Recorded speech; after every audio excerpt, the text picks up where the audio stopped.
roll. Okay, just give me one moment.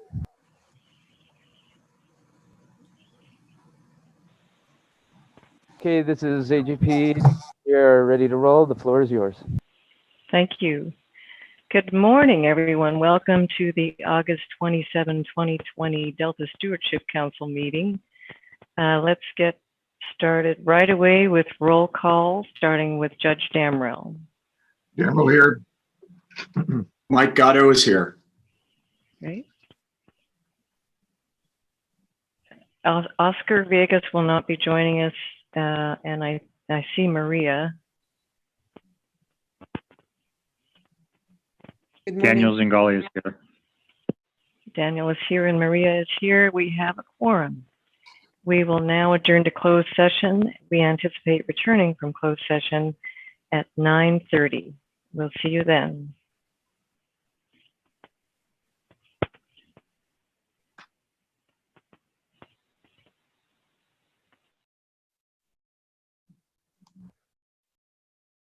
I think we have everyone here. I love that background you have. It's very nice. The Delta. Oh, thanks, Maria. Yes, Ms. Chair, we are rolling and the floor is yours. Great. Thank you, Jesse. Welcome back, everyone. We are reconvening open session. There was no action taken during closed session. I have nothing to report from closed session. So if any member of the public is interested in providing public comments, please send an email blue card to the clerk at engage@deltacouncil.ca.gov as shown on the screen. Be sure to note your name and the agenda item that you wish to comment on. Also, please note if you wish to speak or would like to have the clerk read your comment. Please do this as soon as possible so that there is time to add you to the meeting. When your name is called, the clerk will unmute your connection or read your comment if requested. So council members, let's reestablish a quorum with a roll call, starting with Judge Damrell.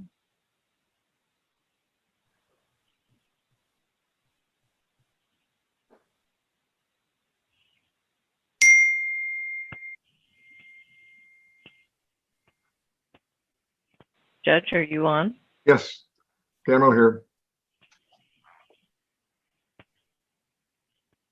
And Mike Gatto is here. Iranian's here. And I think I saw Daniel is on. Yes, Daniel Zingali here. And Tatayan here. Quorum reestablished. Now on to agenda item 6, the consent calendar. Council members, we have 2 items on the consent calendar today: adoption of the July 23, 2020 meeting summary and approval of a contract with the Association of Bay Area Governments. Unless there is discussion of either of these items, we can go ahead with a motion. So I'll move. Second. Motion by Councilmember Gatto, second by Councilmember Damrell. Is there any public comment?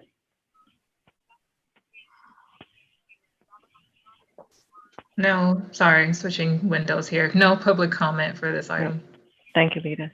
Well, let's proceed with the vote, starting with Judge Damrell. Damrell, aye. Gatto, aye. Iranian, I. Zingali, aye.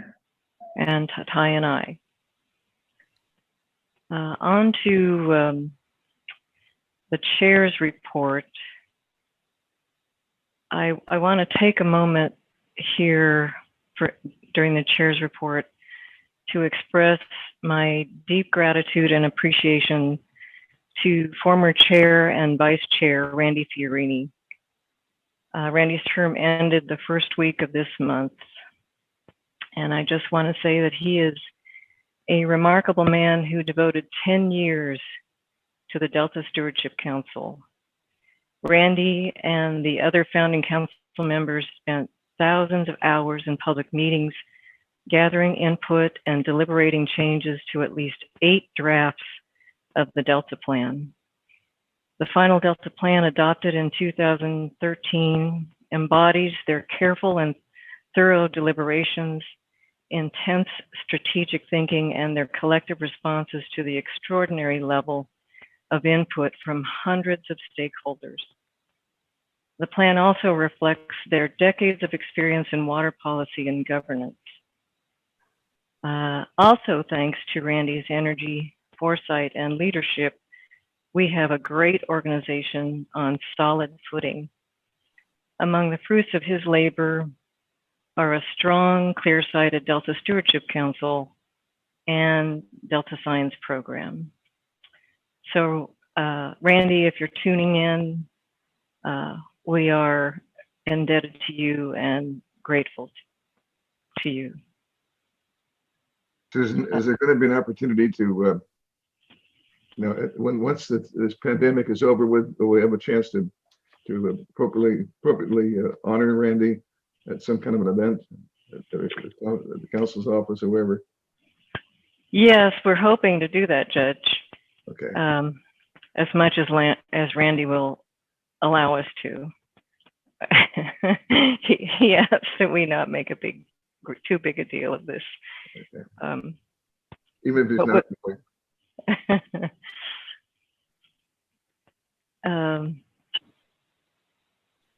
So speaking of our science program, did I see a hand raise? It's difficult for me to tell. And that might have been Councilmember Villegas. He just joined on by phone. Oh, okay. So for the rest of the chair's report, I just want to let folks know that I participated in the August Delta Independent Science Board meeting. The focus of this meeting was to welcome the 6 new incoming board members and give them an overview of the ISB's review process and past and current reviews.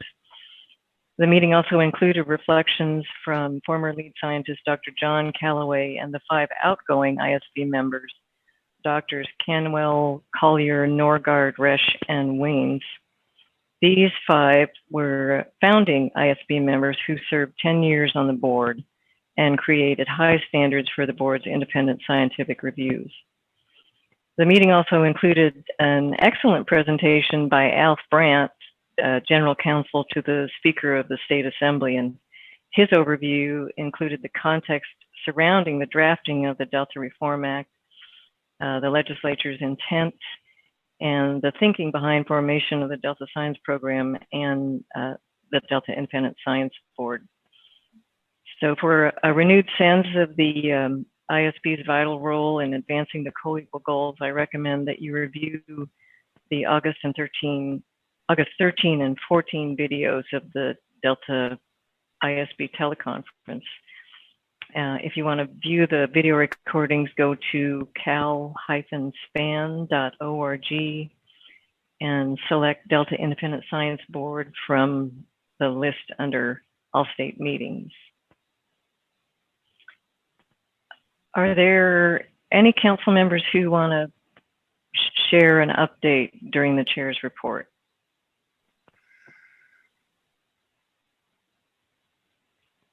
Okay, hearing none. Lita, is there any public comment? There's no public comment for your item. Great. Then we'll move on to agenda item 8, Executive Officer's Report with Jessica Pearson. Thank you, Chair. Good morning. Thank you for your words about Randy Fiorini. I've known Randy now since 2007. Some people know this, but maybe not all, that I met him when I was a young policy advisor at the Department of Water Resources, and I was selected to serve in the Water Education Foundation's Water Leaders Program. And in that program, they randomly assign you a mentor, and Randy was assigned as my mentor. And that's how I first got to know him. And then he truly blossomed into my mentor as he ended up recruiting me to the Delta Stewardship Council along with Phil Eisenberg, and ultimately encouraging me to apply to become the executive director. So I'm indebted to Randy as well. And luckily he's a friend, so he won't be too far away, just a phone call away, but we'll miss working with him greatly. So I'm going to start with a few general updates. Earlier this month, the California Supreme Court denied the petition for review made by litigants in response to an April 3rd District Court of Appeals decision that found in favor of the council. As a result, the appellate decision, which upheld the central role of the Delta Stewardship Council in water management and land use planning in the Delta, remains intact and is governing law. The appellate court decision sided with the council on all remaining issues from a suite of 2013 lawsuits that challenged the council's Delta plan. By declining to hear the petition for review, the Supreme Court put an end to this fight over the scope of the council's authority and the validity of the Delta plan. While there is still CEQA-related litigation on this case, this decision by the state Supreme Court is a significant milestone for the council and for the implementation of the Delta Reform Act. And it's really a validation of all the collective effort that went into the Delta plan's development. A news release on our website has more information with links to the appeals court decision. I also have an update on our Bay Delta Science Conference. This is a save the date. The widely attended council-sponsored every other year Bay Delta Science Conference, which is usually held in Sacramento at the Convention Center, is instead going to be held virtually this year from April 6th through April 9th, 2021. The conference is jointly sponsored with the U.S. Geological Survey, and it's a forum for presenting scientific results and analyses relevant to the management of the Bay and the Delta. So a call for oral and poster presentation abstracts is going to be announced this fall. Be on the lookout for more information as we get closer to the conference. I'm sorry, I missed the date. April 6th through 9th. Is the geological is always a part of it? Like we always join them? Are they a part of? That's a good question. I'm not sure if they're always formal sponsors, but they are always involved. Thank you. A quick reminder that given the pandemic, most council staff are remotely working. Because of this, we of course still remain available to assist the public, but the best way to contact the council is at hello@deltacouncil.ca.gov. We monitor that email address and can direct anyone who contacts us to the appropriate staff person depending on the inquiry. I also encourage anyone who's interested in our public meetings to consistently check our website and subscribe to our listserv, where we have frequent updates about our activities and how to participate. There is no lead scientist report today. We're eagerly awaiting Dr. Laurel Larson's coming on board in September, where we will restart that regular agenda item. For those who missed it, I would strongly recommend that you check out outgoing Delta lead scientist John Calloway's blog, in which he reflects on his 3 years of service in that role, and that's available on our website as well. On to Delta Plan implementation and coordination letters. There were 2 comment letters that were sent in August on Delta activities of interest, and these are available in your packet and also always on our website. The first letter concerns what's referred to as the River Mile 552 Left Bank Protection Project. This project proposes to construct approximately 1,100 feet of bank protection measures along the Sacramento River near the Little Pocket neighborhood in Sacramento. This project is part of a larger program, the Sacramento River East Levy Program, and it will repair an erosion site and also has an ecosystem restoration component. The letter states that the project appears to meet the definition of covered action and outlines Delta Plan policies that may apply. The second letter concerns another separate Sacramento River levy program. this program proposes various projects to construct almost 10,000 cumulative feet of levee improvements along the Sacramento River by installing a series of cutoff walls to reduce seepage and improve levee stability. DWR and the Flood Board have both identified these projects as potential covered actions and have initiated early consultation with the council staff. Staff continues to meet with them regarding a range of projects under this larger American River Common Features program, and we will provide updates to the council as appropriate. There is one active covered action certification right now. On August 17th, the Department of Water Resources submitted a certification of consistency for the Wings Landing Tidal Habitat Restoration Project. DWR finds that the proposed project is consistent with the Delta Plan, and specifically they list 7 Delta Plan policies for consistency and contend that the remaining 10 are not applicable. The project is part of the Eco-Restore collection of restoration projects. It's located in the north central portion of Sassoon Marsh in Solana County, and it's 267 acre project site. It's currently managed as a duck club. The proposed project would reconnect marsh adjacent subtidal channels in the surrounding sloughs to newly restored tidal and subtidal marsh on the site. So the intent of the project is to return the site to natural tidal influence and restore previously inaccessible managed marsh into spawning, rearing, and food growing habitat for various delta fish, including delta smelt. The public review and appeal period for the project is from August 17th through Wednesday, September 19th. And for those interested in more information, please go to our website, select the Delta Plan from the menu, and from the drop-down menu, select covered actions. And there you can access more information. As always, the outreach highlights report and active projects lists are available in your packets. Any questions about those, don't hesitate to ask, not just in meetings, but at any time, reach out. We do not have a in-person legislative update, although there's a personal news there that Ryan Stambra is going to be out for a few weeks because he and his wife Jessica welcomed a baby daughter, so that's exciting news. There is no oral legal update today. I'm just going to preview what's on the agenda. We've got a presentation on the 2022 to 2026 Science Action Agenda. Science program staff are going to provide an update on this project. The Science Action Agenda is designed to integrate management questions and research to inform those questions across all entities working on Delta Science. So they're going to provide an update on their activities. We're also going to be asking for your approval of a new cooperative agreement with the U.S. Bureau of Reclamation for up to $3.5 million towards council staff time and research awards for our planned 2020 Delta Science Research Proposal Solicitation.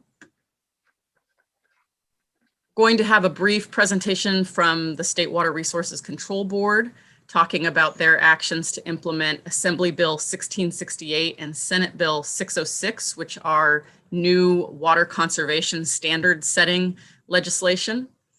We're also going to link this to our responsibilities related to the state's policy to reduce reliance on the Delta. And finally, on the agenda is an update on the Delta Conveyance project from the Department of Water Resources and the Delta Conveyance Design and Construction Authority. And with that, unless there are any questions, then I conclude my executive officer's report. I had a comment. I just want to thank you for sending the updates, and you do kind of to combine some from the Maven's report and some others. It's very, very helpful because always are asked about certain things, and I think it just gives you a great peek into the most important things at that time. And I wanted to thank you for that. Great. Thank you for that feedback, Maria. Yeah, there's so much to digest when it comes to California water. I understand. That any distillation can be very. But always helpful. Yeah. Thank you very much. Yes. And Madam Chair, if I may, Sure. Go ahead, Mike. I would just like to take this moment to thank Jessica for just tremendous work during the pandemic. This has not been easy on anybody, but you have made this look seamless and effortless. I don't know how you do it. You've dealt with folks being on sabbatical, everybody being in their own separate places, all the challenges that I know that you've been dealing with and that lots of the team has been dealing with. And yet this department continues to function and really, notch legal victories and, continue to really be a great representative of all the things that are in our mission statement for the state of California. So Jessica, you've done a tremendous job, and we would be remiss if we didn't note that here today. Thank you so much, Councilmember Gatto. I really appreciate that. It makes it easy when you have really great staff. And of course, the support of the board is very meaningful, particularly during this time. So thank you for saying that. I appreciate it. Hang in there, everybody. Jessica, on top of all that, in dealing with kids that are school age and still keeping the work going. Yeah, it's amazing. Yeah. Yeah, we're at 1 week countdown to online kindergarten. So we'll see how that goes. Oscar, are you raising your hand? Yeah, thank you, Madam Chair. I apologize. I'm having some technical difficulty with my my phone here. Yes, I thank you, Mike, for what you just said. I 100% agree with staff's ability. Jessica, thank you for your leadership and staff's ability to really make this look seamless when we know it's not. We know behind the scenes it is a tremendous lift on staff's part to continue to do the work and make it appear as though it's seamless when in fact there are so many other challenges. So thank you for all of that. And Madam Chair, if I could, I may have just jumped on the line right as you were wrapping up comments about Randy's tenure on the council. And I wanted to just chime in. I don't know if there was going to be a different time to do so, but I wanted to just take a moment very quickly and thank him as well. I don't know if he's on the line. I don't know, but I wanted to just thank him. Although my tenure has been short, it's been a year and a half. I have learned a tremendous amount from Randy.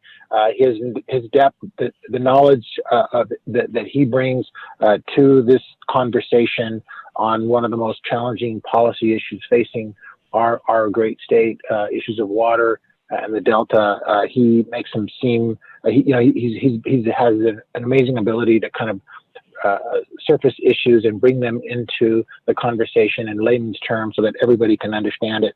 And at the same time, he, as a farmer, he gets the day-to-day struggles and the challenges that we face, and he's been able to inform the process while shepherding the process for many, many years. And so I also wanted to take a moment to just thank Randy for his service. It's not always easy, but it's certainly been appreciated. So thank you. Thank you, Oscar. Well, if there are no other comments from the council members, Lita, is there any public comment on this item? No public comments on this item. Great. Well, in that case, let's move on to agenda item 9, the 2022 to 2026 Science Action Agenda Update. Jessica, are you or Henry going to introduce this? I'm going to turn it over to Henry and Rachel. I just want to check to see, Brandon, if they are queued up in the presenter box. Yeah, they're both over here and should be able to unmute themselves now. Thanks, Brandon. Is it possible to bring up the presentation? Yep, getting it up right now. Thanks.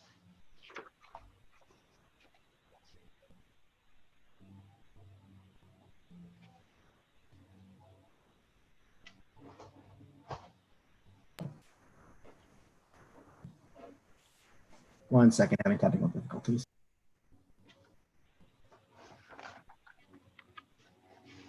Henry, while we're waiting, maybe you can go ahead and introduce yourself. That sounds good. Yeah.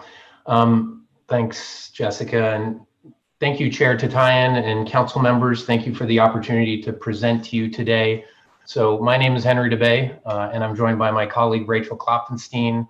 Both of us work for the council's science program in the Collaborative Science and Peer Review Unit. So next slide, please. So we're excited to present to you today to update you on our effort to develop the 2022 to 2026 Science Action Agenda for the Sacramento-San Joaquin Delta, and to garner your input and answer any questions. So with this presentation, I'll provide some context for the Science Action Agenda and describe or remind everyone what it is and does and why it matters. And Rachel will dive into the approach and process of developing this document. Next slide, please. But before talking about the Science Action Agenda, I just want to harken back to the mission of the Delta Science Program as defined in California's Water Code. And that is, at its most fundamental, to provide the best possible unbiased scientific information to inform water and environmental decision-making in the Delta. And the science program advances this mission by using a variety of tools, including funding research, synthesizing and communicating science, promoting and providing scientific peer review, and coordinating science-based adaptive management. Next slide, please. And the way we organize and leverage these tools is driven by the Delta Science Strategy, which is illustrated here. And this strategy establishes the foundation for the vision of one Delta, one science. In other words, an open Delta science community that works together to build a common body of scientific knowledge. And this strategy is comprised of three key components. First, the Delta Science Plan, which fulfills the Delta Plan's recommendation for an overarching document that guides coordination and organization of information across science efforts in the Delta. Second, the State of Bay Delta Science, which synthesizes what we know about the Delta. And third, the Science Action Agenda, which, as its name alludes to, is a prioritized set of action-oriented science needs over the next 5 years to address key management issues. And it's worth noting here that the development of the 2022 to 2026 Science Action Agenda is being closely coordinated with the Science Needs Assessment, which is a collaborative effort between DPIC and the Delta ISB with support from the Council. So while the Science Action Agenda focuses on the science needed now to address immediate management questions and to reduce uncertainties in decision-making, the Science Needs Assessment is looking at what science needs to begin now to meet the larger scale strategic management needs in the context of climate change and other rapid changes in the ecosystem. And these efforts are complementary and progressing simultaneously in order to develop a vision for science activities and governance that is responsive to the evolving management needs in the Delta. Next slide, please. So like the Delta Science Plan, the Science Action Agenda is a perfect manifestation of the vision of one Delta, one science, given that it's shaped by the Delta community for the Delta community through public meetings, public input, and public review. We're just the ones bringing all the pieces together into a final usable product. The Science Action Agenda at its simplest is a document that highlights the most pressing management questions and needs across the Delta and outlines science actions to help answer and address those questions and needs. And the highly collaborative approach we've taken in producing the Science Action Agenda is the reason we've received unprecedented interest and engagement from the Delta community. And Rachel will speak more to these specifics. Looks like, yeah, thanks. So the reason the community has been engaged is because this collectively beneficial document allows everyone to sing from the same sheet of music. It's an alignment tool that fosters synergies and ultimately reduces redundancies. The Science Action Agenda provides us and our partners with a community-vetted springboard from which to do strategic and programmatic planning and guide funding decisions. So for example, the Science Action Agenda shapes the Council's Delta Science Fellows Program, directed action science investigations like Operation Baseline, and competitive research solicitations, which you'll actually hear about in the next agenda item.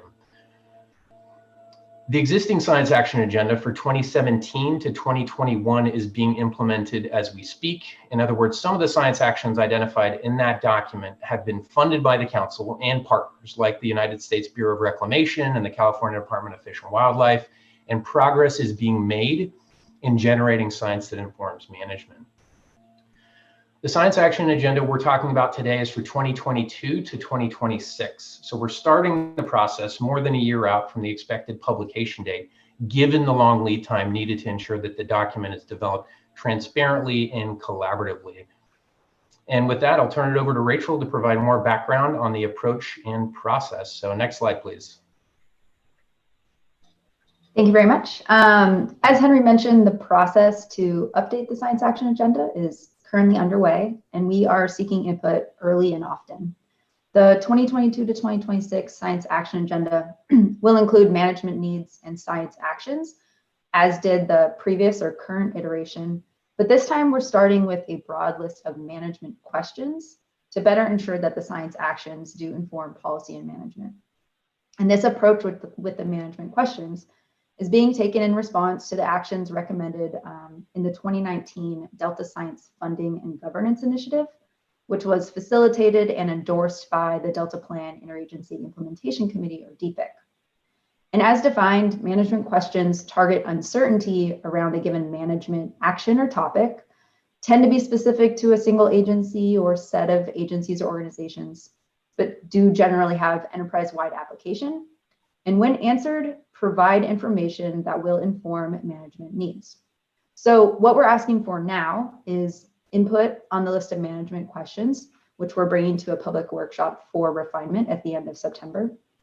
We're also, the list that will result from that workshop will be published, and a subset will then be used in the science action agenda.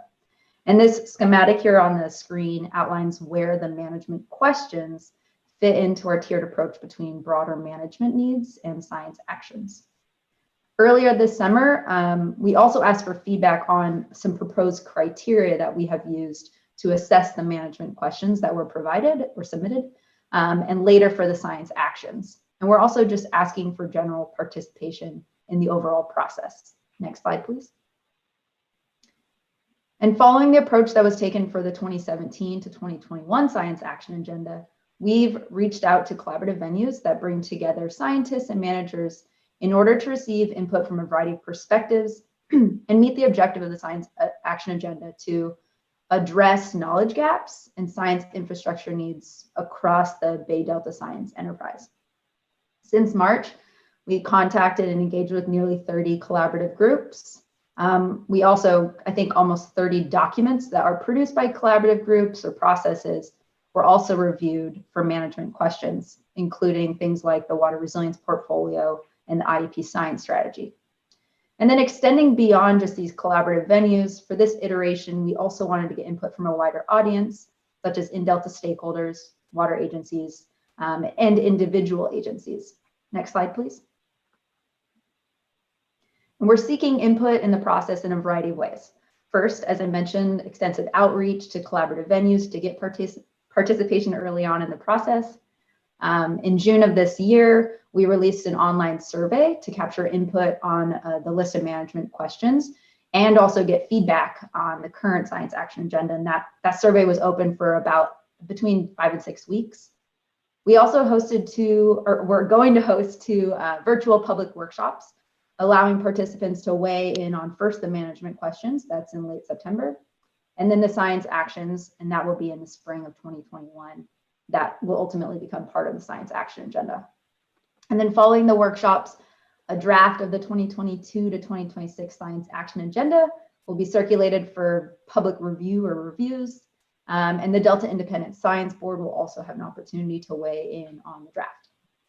In order to support efforts to better integrate social sciences into the science action agenda update process, we do plan to invite social scientists to participate in the workshop in the spring, or the workshops to help identify a broad and diverse set of actions, science actions, to help address these management needs. Next slide, please. Now, I just briefly want to give an update to the council of what we heard so far. First off, we have received tremendous engagement, which is very exciting. Managers, scientists, and stakeholders submitted it's actually 1,260 questions. And we see this level of engagement as an indication of both the value and support for this management questions effort and also just the overall update to the science action agenda.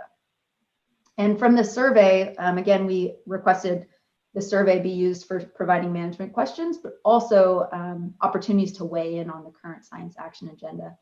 Most of the respondents to the survey were very or somewhat familiar with the science action agenda.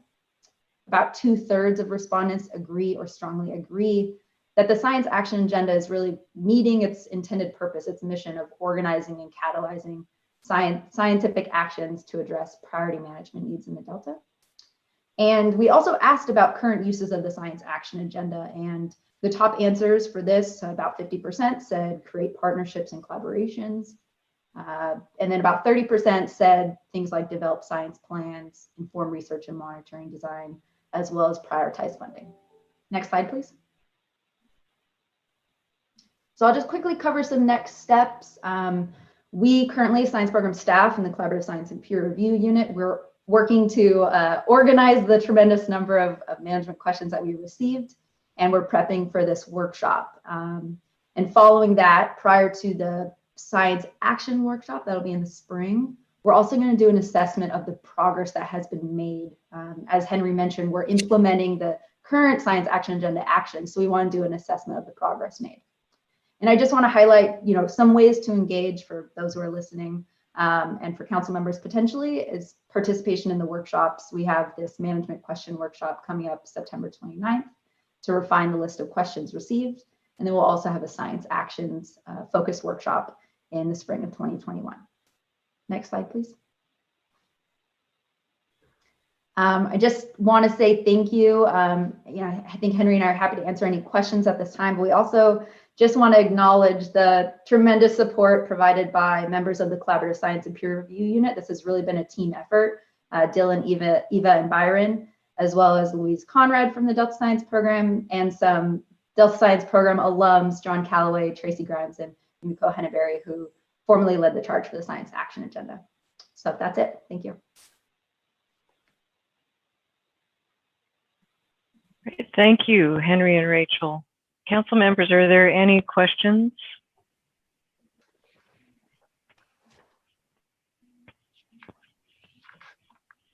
Well, I have a question. If either of you could give us the flavor or some examples of the management questions, that would be terrific. There's a lot of different flavors, so it goes beyond the Baskin-Robbins number.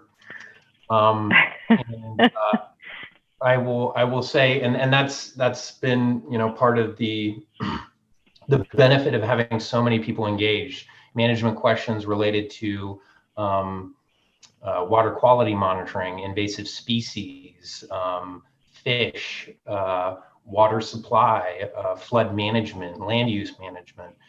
So we have these, and we're still whittling down, but we have what is shaping up to be 8 management themes. And then within those 8 management themes, we really have a number of questions, in some cases on the order of 200 to 300, which we'll be whittling down through a polling effort, as well as the workshop that Rachel mentioned. But I really appreciate the question, Chair Tatayan, and maybe I'll just see if Rachel can provide you with maybe more specific examples of these questions.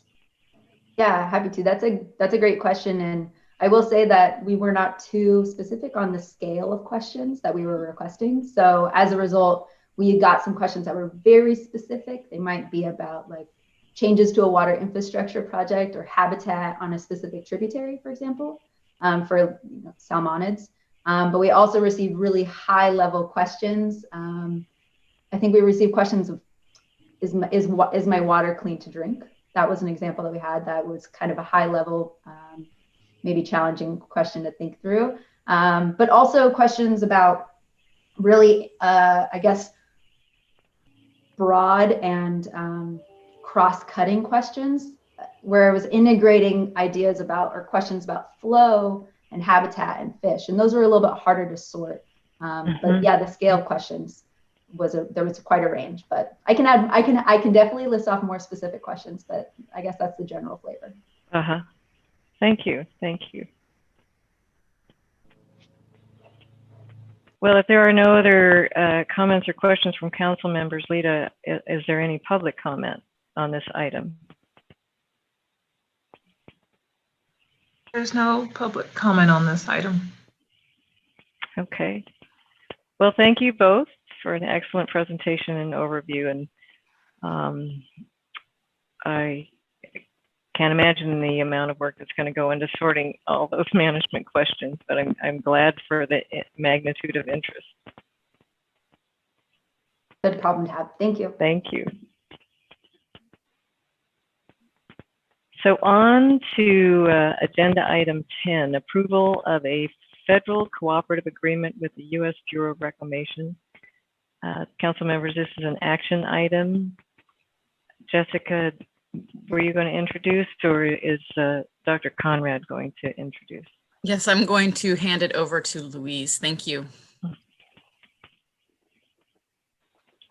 Hi, Louise. Good morning, Chair Tatayan. Good morning, Jessica. Good morning, council members. Thank you so much for your time today to consider this agreement with the U.S. Bureau of Reclamation with the council. Give me one quick second. I need to adjust my screen. Perfect. Thank you. And thank you for bringing up the slides, Brandon. So we wanted to take a few minutes this morning to put consideration of this agreement with Reclamation, which would bring in up to $3.5 million to put towards research awards that would be considered through a competitive review process. I will be giving this presentation jointly with Dylan Stern, who is a senior environmental scientist at the council and a lead person for this effort. We developed this presentation in collaboration with Henry DeBay, who you just heard from on the Science Action Agenda. And first, I also want to recognize and appreciate the leadership of our past and present Delta lead scientists to foster the science funding arm of the council. As you may know, Dr. John Calloway, our recent lead scientist, really emphasized this area and cultivated partnerships with other agencies that we are still benefiting from, and continue to grow the science funding arm of our program. And we are already actively working with our new lead scientist, Dr. Laurel Larson, on the 2020 Delta Science Proposal Solicitation that we will talk about today. Next slide, please. So first, taking a step back, I just want to highlight how important competitive solicitations specifically are as part of the mission of the Delta Science program and for the council's program. Funding research is specifically identified in the Delta Reform Act as one of the ways that the Delta Science program is to achieve its mission of providing the best possible unbiased scientific information to support environmental decision-making. There are multiple ways to go about funding scientific research, but we know from recent efforts that have happened collaboratively over the years that it is important to have competitive processes specifically. This is because this is a really proven way of getting the best and the brightest minds and research labs and programs to give attention to our system. Specifically, the 2016 Science Enterprise Workshop looked at programs with different estuaries across the nation and identified that a key ingredient of a robust science enterprise is competitive solicitations. And then more recently, under the Delta Plan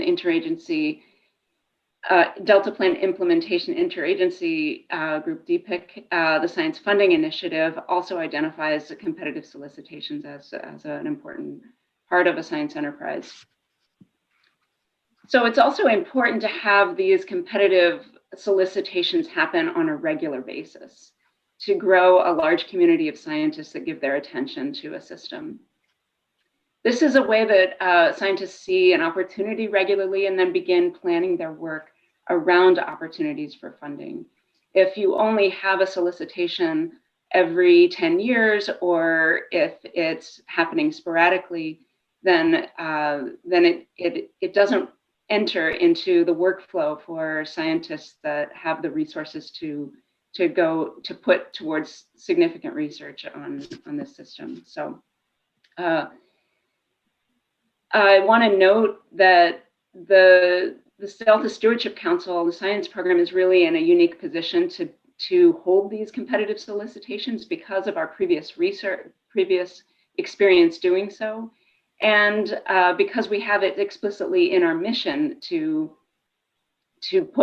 fund research specifically. Without the 2020 proposal solicitation that we are planning, we don't see other agencies or programs that will be putting forth a competitive solicitation program. So this is really a beacon of light for scientists that are interested in conducting research in the Delta or in estuaries generally. Otherwise, there aren't other opportunities for the Delta. It's also important to note here that the solicitation is a high priority action already identified in the Council's 2020 through 2022 work plan. We hope and plan to conduct solicitations on a regular basis, aiming for a biennial pattern. And in a moment, Dylan will discuss the 2019 proposal solicitation package, which had a solicitation notice that went out in 2018. So conducting a similar effort in 2020 will begin this pattern of a biennial solicitation. Next slide, please. When you put out calls for research, having more money in the pool always attracts more applicants because there's simply a higher chance of being funded. It also sends a strong message of support for scientific research and the value placed on that in the system. This agreement that is presented to you for consideration today with Reclamation would bring up to $3.5 million for scientific research and would be included in the public notice for the solicitation that we hope to release in late October. The Council will have at least 2.5, we estimate, million to devote to the solicitation, possibly up to 5 million. The final amount will depend on the final state budget, which we are still waiting to hear for the potential for additional cuts.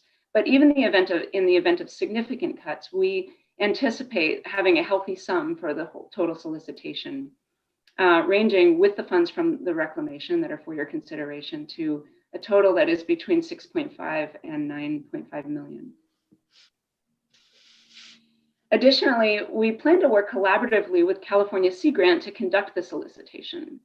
This is important because California Sea Grant, as part of the National Sea Grant program, will provide a national level distribution for the solicitation to attract scientists from around the country, and also professional services for the submission of proposals and the independent and expert review of proposals, as well as collaborative work with the Delta Science Program on communication of findings across a broad network of stakeholders. I will turn it over now to Dylan Stern to provide additional context from our previous solicitation effort and our plans for the solicitation in 2020.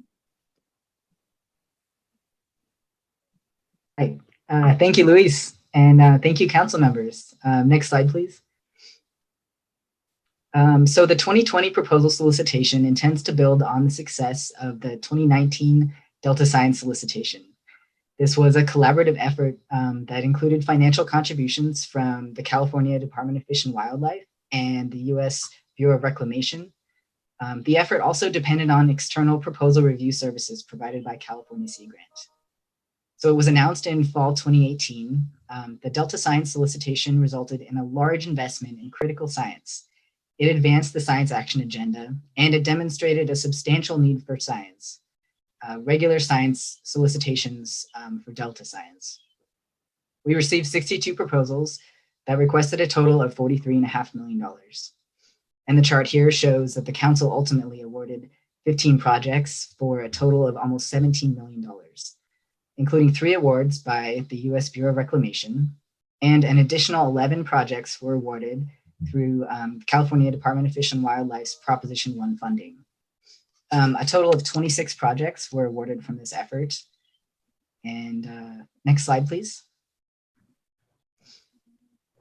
So what science will the 2020 Delta Science solicitation actually be requesting? So the priorities for the 2020 Delta Science solicitation are guided by the current science action agenda. So as you've heard about today, the Science Action Agenda was created by the Delta science and management community, who collectively identified research priorities and information gaps that cross agency boundaries. While the Science Action Agenda is undergoing an update process right now, many of the 2017 to 2021 science and management needs continue to afflict resource managers addressing the wickedly complex issues of the Delta. For this proposal solicitation, there will be 2 tracks or pathways for proposals that are, of course, responsive to the Science Action Agenda priorities. One track, which is intended to be responsive to the recommendations from the Delta Science Program's Social Science Task Force, is seeking large interdisciplinary proposals that examine the interactions and feedbacks among human societies and environmental processes at the local or regional scale. And the second track requests smaller scale projects that also align, of course, with the Science Action Agenda. Also new this year, proposals will be submitted through California Sea Grant's amazing online portal, and we will require a letter of intent as a first step to apply. The 2020 proposal solicitation effort demonstrates our collective commitment to improving and advancing the Delta Science enterprise. Next slide, please. And so in conclusion, staff recommend that the council approve a cooperative agreement with the United States Bureau of Reclamation for the council to receive and administer up to $3.5 million for the period of September 2020 to September 30th, 2025. So again, thank you for your time, council members and Chair Tatayan, and Luis and I are happy to answer any questions that you may have.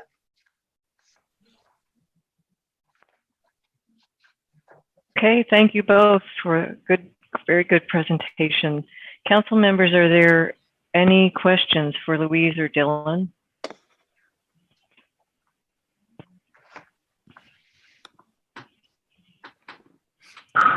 Madam Chair, if there are no questions, I would move the staff's recommendation. Can't overstate the importance of additional funding for the science initiative. So I would move staff's recommendation. And I will second it. Great, thank you. Thank you, Oscar and Mike.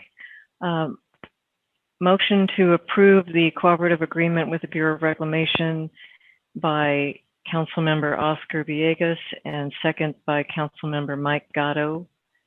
Is there any public comment on this item, Lita?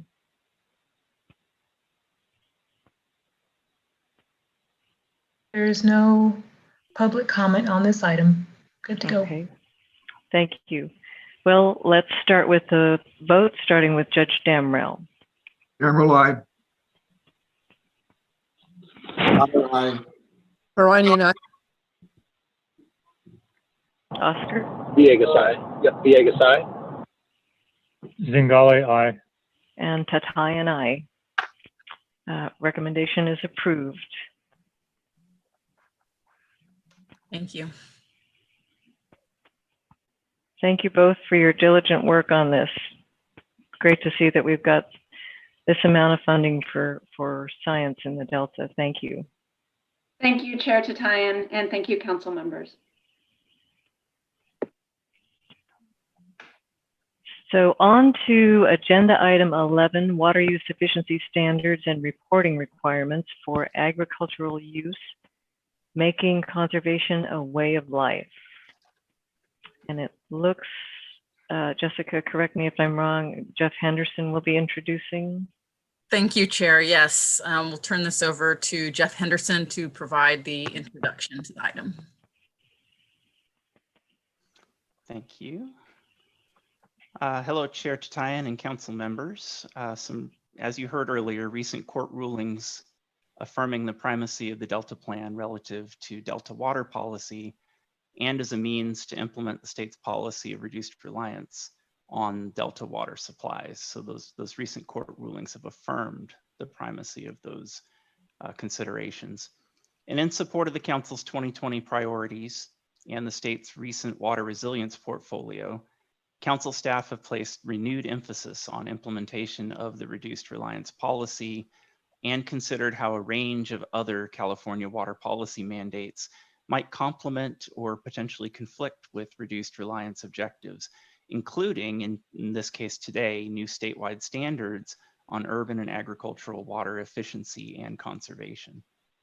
Today, you'll hear an informational item from the State Water Resources Control Board on implementation of Assembly Bill 1668 and Senate Bill 606 legislation, which were a direct outcome of the 2012 to 2017 drought, and that these policies together, this legislation really makes water conservation a way of life in California. The legislation establishes guidelines and standards for urban and agricultural water use efficiency and conservation, as well as a framework to implement those standards and provide oversight. Currently, there is no statewide efficiency standard for water use in households, in businesses, and in industry. And the efforts you will hear about today will lead us toward those types of standards. And it's important because these efforts that are closer to the meter ultimately influence demand for Delta water and can then in turn contribute to reduced reliance on Delta water supplies. So today we welcome Charlotte Ely, a supervising senior environmental scientist at the Water Board, who will present an overview of AB 1668 and SB 606 and their goals. We'll describe the development of standards for efficiency and conservation and the ongoing implementation of those standards. So welcome, Charlotte. Thanks for being with us here today. Yeah, hi, thanks for having me. Are you guys going to bring up my PowerPoint presentation or should I share my screen? Perfect, okay.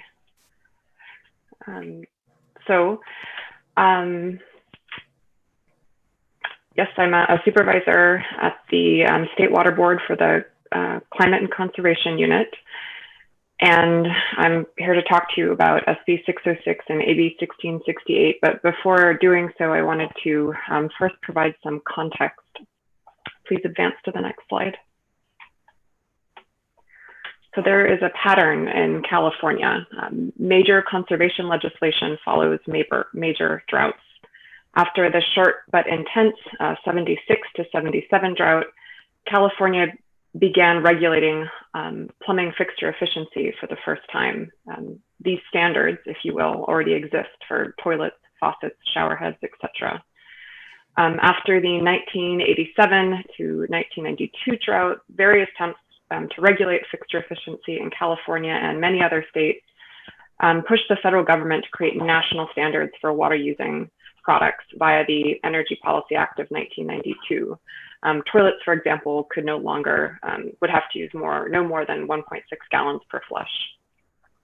At this time in California, large suppliers and environmental groups signed a memorandum of understanding to implement conservation best management practices. The California Urban Water Conservation Council oversaw this MOU for 2 decades.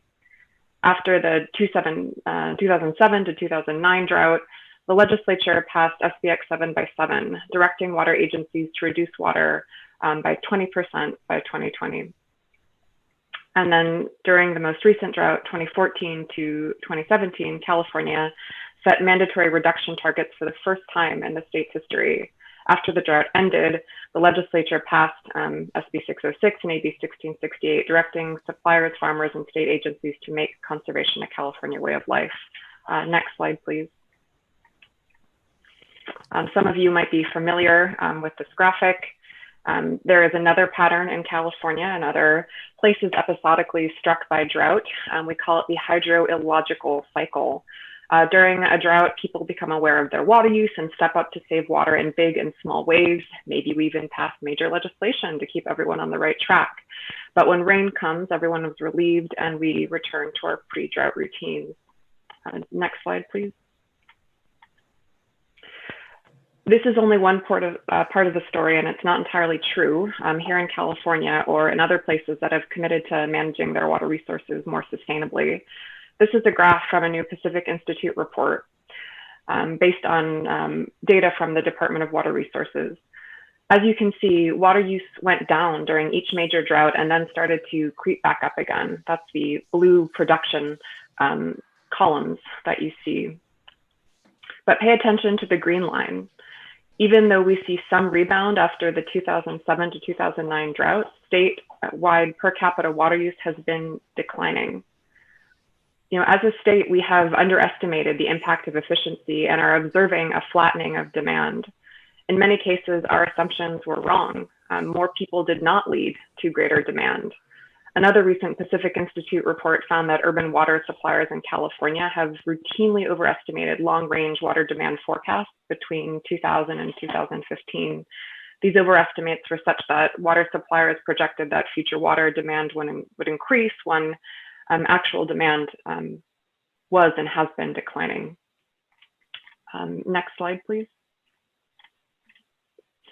So this graph picks up where the Pacific Institute graph left off, using data from the monthly conservation and production reports that urban retail water suppliers have been submitting to the Water Board since summer 2014. The numbers do not align perfectly because the department's data includes things like water for energy generation and by self-supplied individuals on private wells. For this graph, the blue lines represent relatively cool years and the red hot and dry years, and the green is, again, per capita water use. So 2017, while a wet year, was also the year drought restrictions were lifted and water use increased, likely because Californians eased off emergency conservation tactics like letting their lawns brown.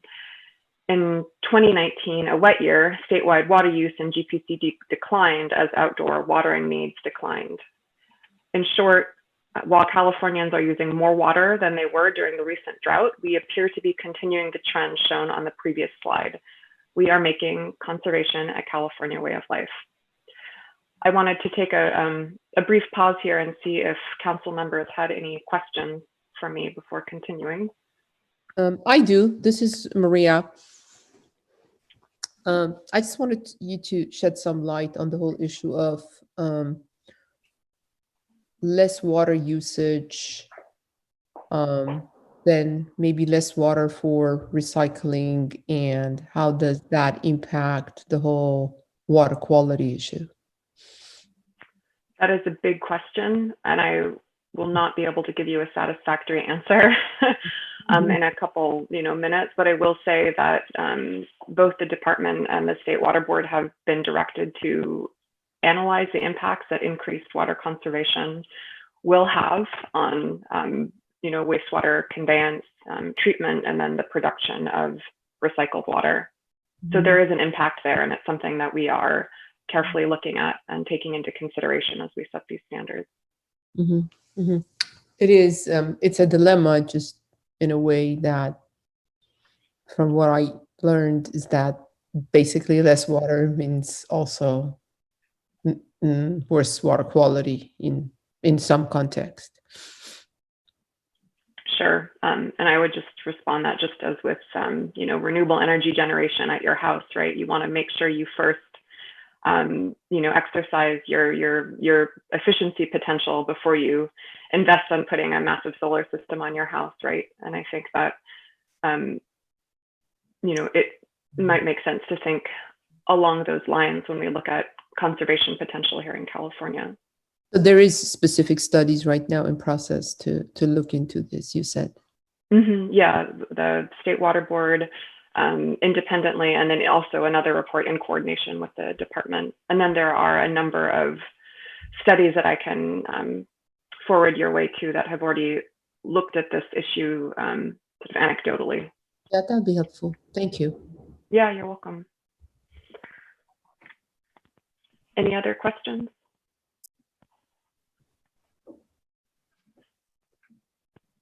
Nope. Okay. Next slide, please.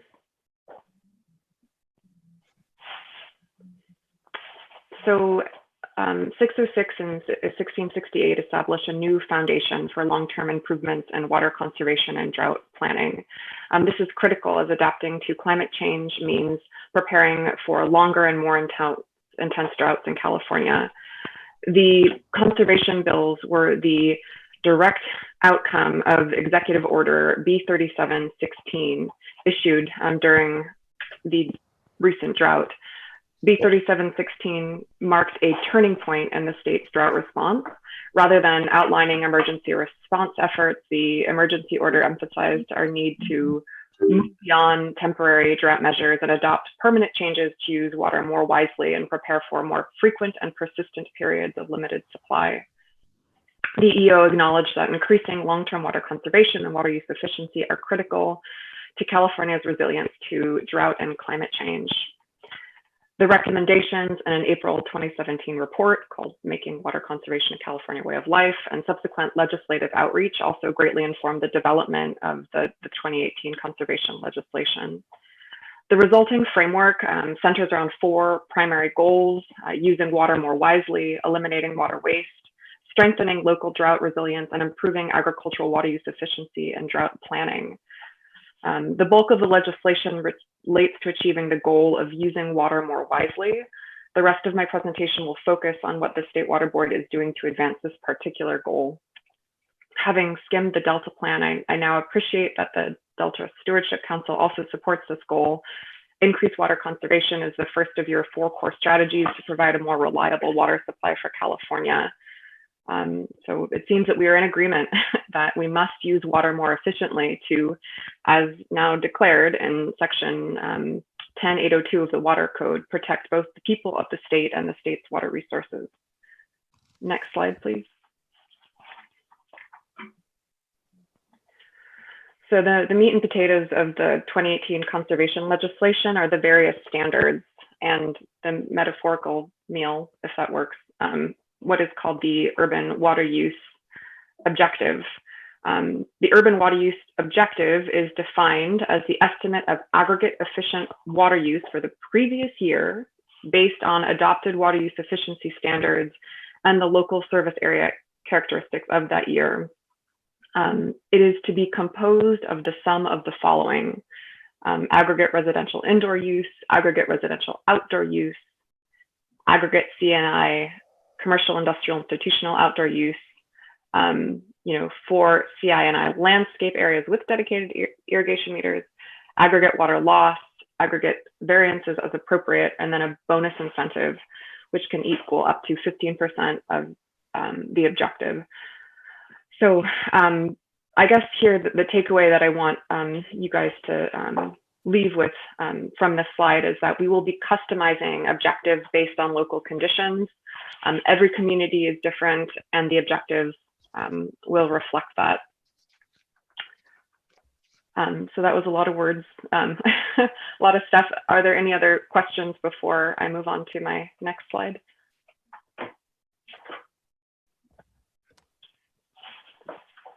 Okay.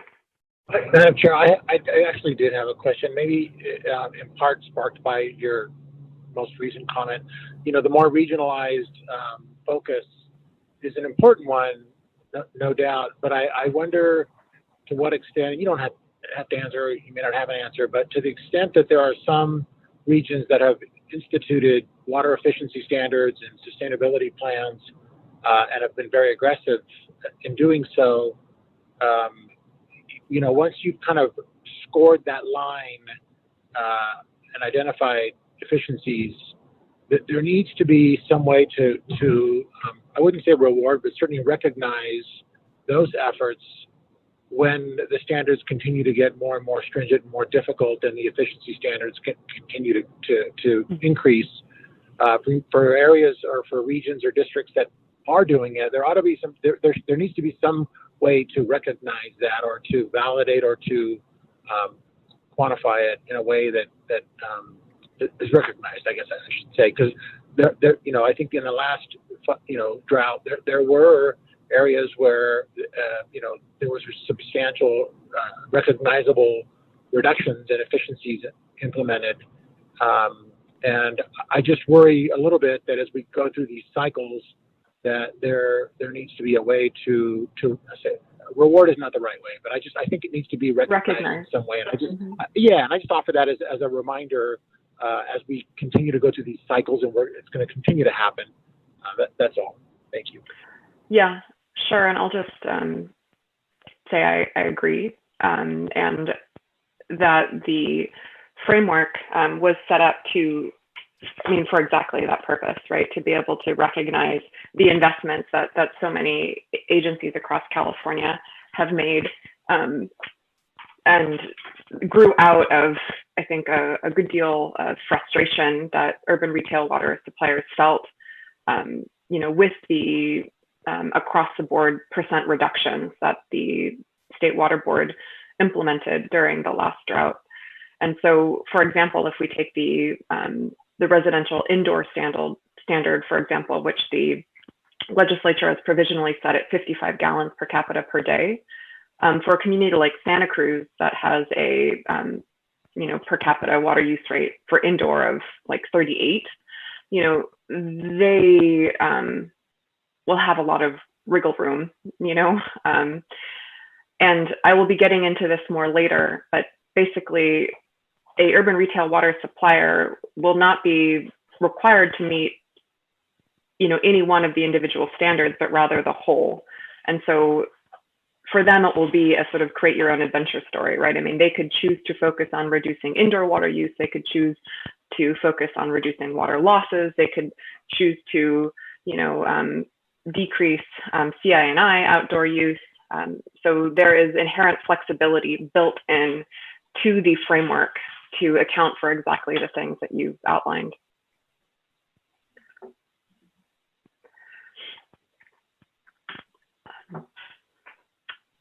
Next slide, please. So this is just a really big picture timeline, and we can come back to this slide if the following is too overwhelming. But just a sort of in general, sort of think about what is happening when. Right now, the department and the water board are working on developing standards and regulatory documents. The water board is directed to adopt the rulemaking by June 30th, 2022. Starting in 2024, urban retail water suppliers would calculate objectives, their urban water use objectives for the first time. And then by 2027, our ambitious goal is that suppliers will have reached their objectives. And that's, it's during that year that they'd be subject to financial penalties potentially. So next slide, please. So the schematic is hard on the eyes, but I find it useful. It shows the major actions and products required to implement the 2018 conservation legislation. Department-led actions and products are in blue. The state water board-led actions and products are in salmon. Legislatures in yellow, urban retail water suppliers in green. The little arrow here is pointing to one of our very first, or one of our upcoming deliverables, which is a very near-term action, the recommendations on the indoor residential use standard. Next slide, please.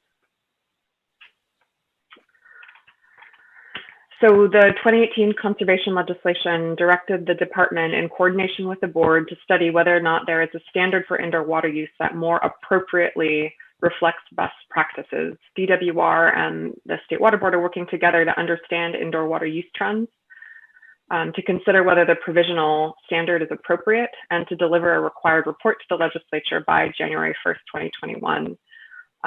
Again, the legislature provisionally set the indoor standards at 55 gallons per capita per day until 2025, at which point it would decline to 52.5 and then to 50 after 2030.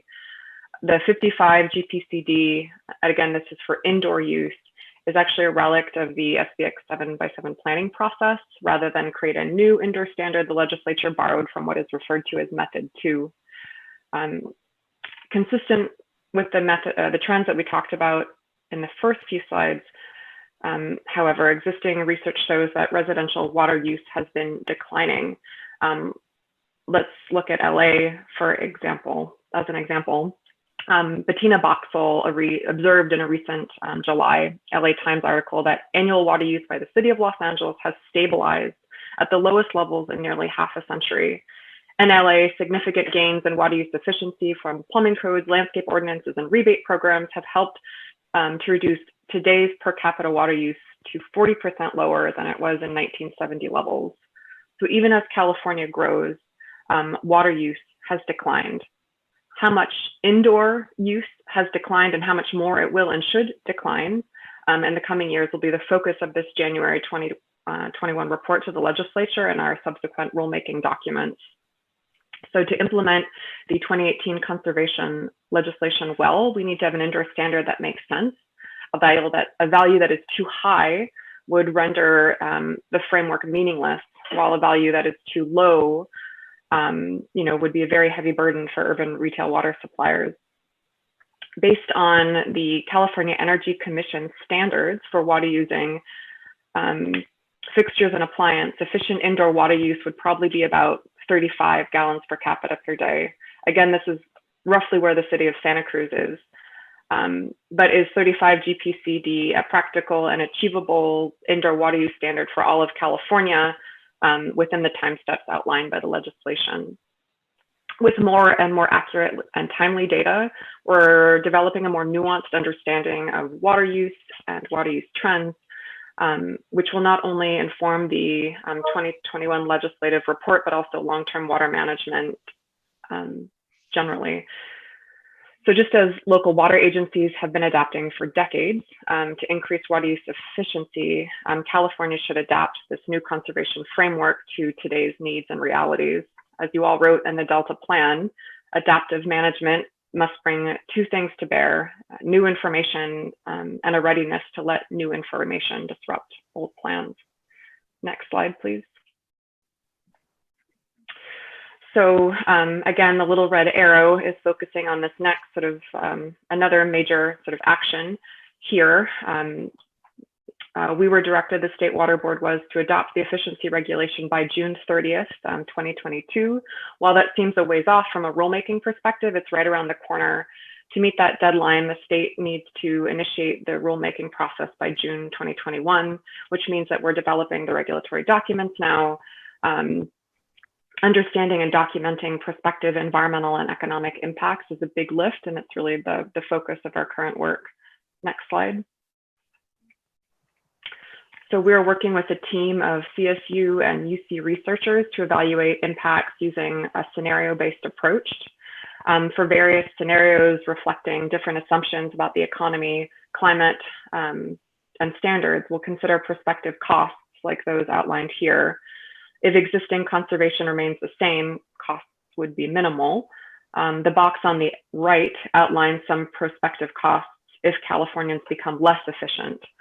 Things like increased water rates or increased dry weather runoff because of over-irrigation, et cetera.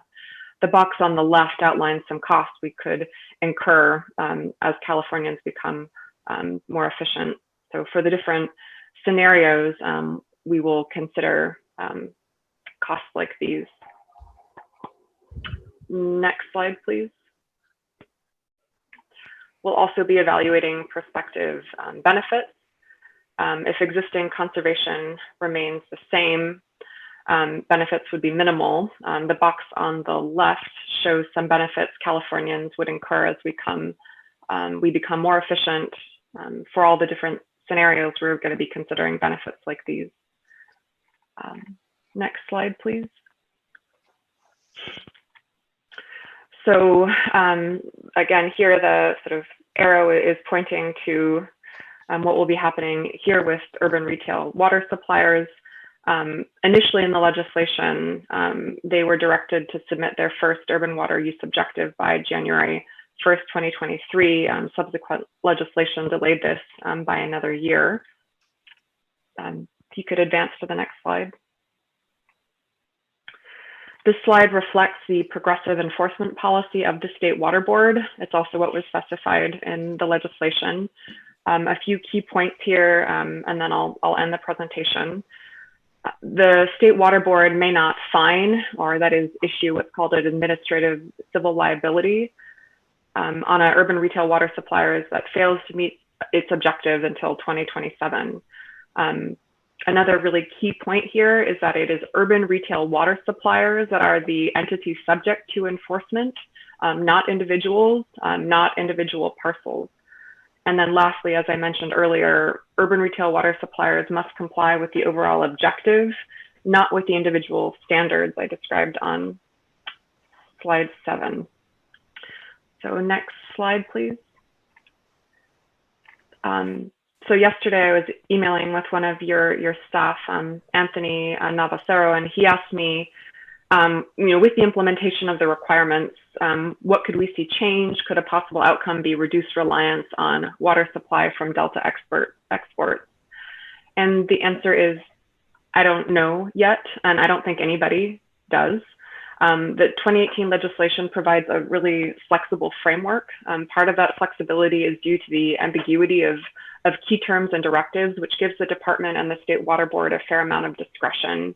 How we proceed will determine the regulation's impact. Our two agencies are working we're closely coordinating to ensure this new framework works and works well for California. So I invite you to follow the development of the department's recommendations and the State Water Board's rulemaking, and to help us make sure that what we adopt supports your agency's important work. With that, I'm happy to take other questions too. Thank you, Charlotte.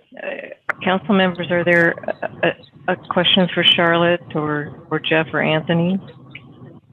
Madam Chair, this is Oscar. I don't have a question, but maybe it's more of a request. As the process unfolds and the rulemaking begins churning, I think it would be helpful to have an update kind of on the status of where things are as it relates to the rulemaking process. I mean, this status update was very informative, so thank you for that. But I just think continuing to communicate and share information would be helpful.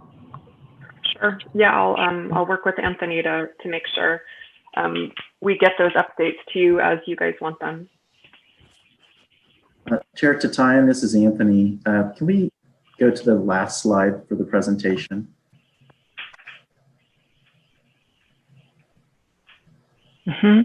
Thank you, Brandon. If you don't mind, Chair Tatayan, I'd like to wrap up with this last slide. Certainly. So thank you for your presentation, Charlotte. This is important work moving the state's goals of efficiency and conservation forward. Good morning, Chair Tatayan and council members. For those council members that have not had the opportunity to meet, I am Anthony Navacero, Senior Water Resources Engineer in the Planning and Performance Division at the Council. So thank you for the opportunity to present to you today. As we just heard, the development of efficiency and conservation standards and the subsequent regulations to guide and implement the standards can address demands on water supply from the Delta. This slide illustrates the relationship between the Delta Plan's core water strategies on the left and some of the legislative required tasks for the State Water Resource Control Board and Department of Water Resources that we heard today on the right. The center of the diagram depicts the overlap between the two, where the Delta Plan recommends actions for water supply reliability. And just to inform the council members, WRR1, which is Implement Water Efficiency and Water Management Planning Laws, recommends that water suppliers fully implement applicable water efficiency and water management laws, including required reporting in urban and agricultural water management plans. The efficiency and conservation standards described today will be implemented by water suppliers and reported in their mandatory urban and agricultural water management plans. WRR6, Update Water Efficiency Goals, recommends that DWR and the Water Board identify and implement measures to reduce impediments to achieve state water conservation, recycled water, and stormwater goals, as well as goals for additional water efficiency and water resources development. The recommendation also recommends that these agencies address water distribution system leakage, including assessing how regions are achieving their proportional share of these goals. Updating goals for additional water efficiency and addressing water leakage are activities consistent with this legislation. And finally, WRR 16, Supplemental Water Use Reporting, recommends that the water rights holders submit reports on the development and implementation of all water efficiency, water supply projects, and net consumptive use. This regulatory requirements for reporting under AB 1668 and SB 606 should be consistent with this recommendation. The Conservation as a Way of Life legislation, as it's known, resulting conservation and efficiency standards and reporting requirements are examples of how DWR and the Water Board are implementing the Delta Plan recommendations that support reduced reliance on the Delta water supplies. And with that, that ends our informational item today, and we can continue to assist to any questions that you might have. Great, thank you, Anthony. I do have a question, Charlotte. The framework that you outlined, is demand hardening accounted for in the ranges that you described? It will be, yeah. Right, I mean, because there are obviously limits to how low you can go, and different kinds of costs associated with conservation, depending on how much your agency has already invested. And so, to the best of our abilities, the State Water Board's standardized regulatory impact assessment, the SHRIA, will take those kinds of costs into consideration. Okay. I have forgotten from your chart the date that your analyses would be completed. So the rulemaking is supposed to be completed by June 30th, 2022. And that means that we should start the rulemaking process, and that is make all of our regulatory documents available for public review no later than June 2021. Okay. Which means we're creating them now. Yeah. Yeah. Well, you're going to be very busy. Yes, yeah, well, and everything, I mean, yeah. They're very ambitious deadlines set with the 2018 conservation legislation. Yeah. Well, council members, are there any other questions for our panelists?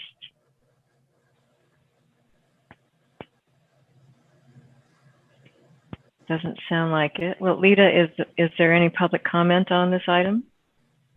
There's no public comment for this item. Okay. Well, thank you. This was very informative and useful, and I look forward to next summer. Yeah. It'll be something to see those analyses. Yeah, great. Well, nice to meet you all virtually, and look forward to providing another update sometime in the future. Great. Thank you, Charlotte. Thank you. Bye. On to agenda item 12, Delta Conveyance. It looks like Jeff Henderson will be introducing this item. Happy to do so. Good morning again, Chair Tatayan and council members. We're joined this morning by Carrie Buckman from the Department of Water Resources and Catherine Mallon from the Delta Conveyance Design and Construction Authority. And as we have in several previous meetings to date, we've asked them to come to the council today to provide an update on both the ongoing environmental analysis to support the project and some of the recent consultations with the Stakeholder Engagement Committee that's been formed to help address some of the potential impacts of the project. So with that, I'll hand it over to Carrie and Catherine for their presentations. Thank you. Thank you for having us to talk today. And so I think my presentation is up first, and I think someone is going to pull that up for us.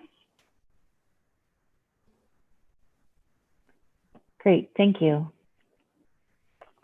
So I'm going to walk through just an overview of where we are in the environmental planning process, and then Catherine's going to talk more about what the DCA has been doing specifically with the Stakeholder Engagement Committee and how the Stakeholder Engagement Committee's feedback has been incorporated into the design work. So if we can go to the next slide. I think I've presented this slide before. This shows our overall environmental review process, and I just wanted to highlight where we are right now. So we've published our scoping summary report for CEQA that documents the scoping process that we went through, all of the comments that we received, including both letters and meeting summaries from the scoping meetings that we had. From here, we're working on the additional outreach plan that's in line 1, and we've also started working on line 2 to define the alternatives and work towards starting our technical analysis and impact and mitigation. That information will feed into the administrative draft EIR and then a draft EIR, and we will circulate that, respond to comments, and develop a final. So if we can move to the next slide. These are specific updates on where we are on each of the steps. So for CEQA, as I mentioned, we've published the scoping summary report, and we have started work on some of the pieces of the draft EIR, specifically updating the existing conditions descriptions that we've had from other documents and making them specific to what we're doing now, and working on establishing methodologies for impact analyses. For the National Environmental Policy Act, the United States Army Corps of Engineers released a notice of intent to prepare an environmental impact statement. They released that on August 20th, and they've started their public scoping period, which continues until October 20th. We started some soil investigations in the Delta that were a part of prior efforts, but additionally, we have completed our CEQA documentation for some additional soil investigations in the Delta, and we are planning to start work on publicly owned sites this fall. And finally, the last on this page is about the Section 404 Wetlands and Waters permit. We submitted a permit application to the Corps as part of our effort to engage them on the NEPA side. And so that application is in and submitted, and the Corps is publishing a public notice for comments on the draft application. So we can move to the next slide. One other effort that's going on these days is that we have updated our project schedule. And so there are a couple of things that have affected the schedule in the near term. One of them is that we've identified some refinements that we need to make to the models that we're using to better simulate operations of Delta Conveyance. And the other piece is that we've incorporated the Corps into our efforts. So it does look like the Corps is going to prepare a separate environmental impact statement. So we will have 2 documents, but we're trying to align the public review periods of those documents to the extent that we can. So this updated schedule shows a public review period that we think will align with the Corps' environmental impact statements. And their internal review process is a bit longer than ours. So that period where we're revising and preparing the public draft has been extended to accommodate that review period. The other environmental processes have shifted in time, but are basically unchanged from the earlier schedule that we've talked about. And I know that there were questions in past meetings about Delta Plan consistency being shown as concurrent with the water rights. And I wanted to highlight again that that's really just because we don't have a detailed schedule as part of this schedule layout. But we do understand that the Delta Plan consistency will be after the water rights. We're showing here. Application. Oh, I'm sorry? What is the ITP application? So that's our application under the California Endangered Species Act to get an incidental take permit under the California Endangered Species Act. What does it stand for? Incidental take permit. Got it. Okay. Thank you. Yep. So I just wanted to highlight the reason the water rights and Delta Plan consistency are shown as concurrent tasks, just because we haven't laid out the detail. We do expect that we'll be doing a lot of work on Delta Plan consistency, but the actual consistency process with the council will be after the water rights hearing and decisions are complete. So I think we can go to my next slide. This is my standard slide of ways to stay informed, and really the best way is to sign up for our e-blasts. We send out pretty regular e-blasts on our system. And I think with that, I'll turn it over to Catherine to talk about the SEC. All right, and Jeff, I'm gonna share my screen if you don't mind.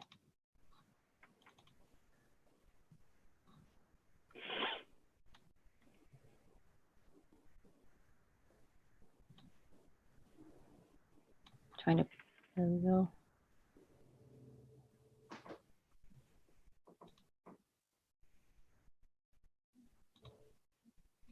How's that? Is that working? Looks there it is. Okay, great. All right. So thank you for the invitation to speak today. I'm glad to come before this council as often as you would like. So as a reminder, the DCA board, which is made up of representatives of the state water contractors, had requested that we establish a stakeholder engagement committee We use the acronym SEC for that throughout this presentation. And the purpose of this committee is to provide feedback to the DCA on our engineering work, and we're focused on reducing potential construction-related impacts. There are 20 members of the committee representing a wide array of Delta interests, and to date, we've held 11 meetings beginning back in November of last year. In these meetings, we've covered over 30 discrete topics, each with PowerPoint presentations and Q&A sessions. And I'd also like to thank Carrie, who sits next to me either physically or virtually at each of these meetings. She always provides the committee with an update on the planning work, and she's available to answer any questions that the group has that extend beyond the DCA's area of responsibility.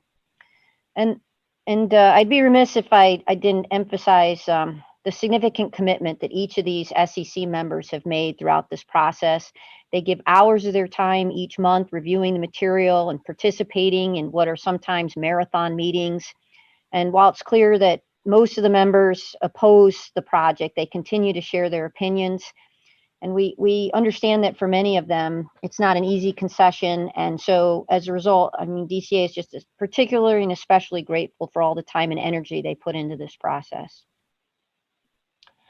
So we started the SEC sessions with a description of the preferred project that was included in the NOP, and then the associated corridor map that you see here on the right, which generally depicts the routing options for the intakes, the tunnel, and the connecting facilities in the South Delta.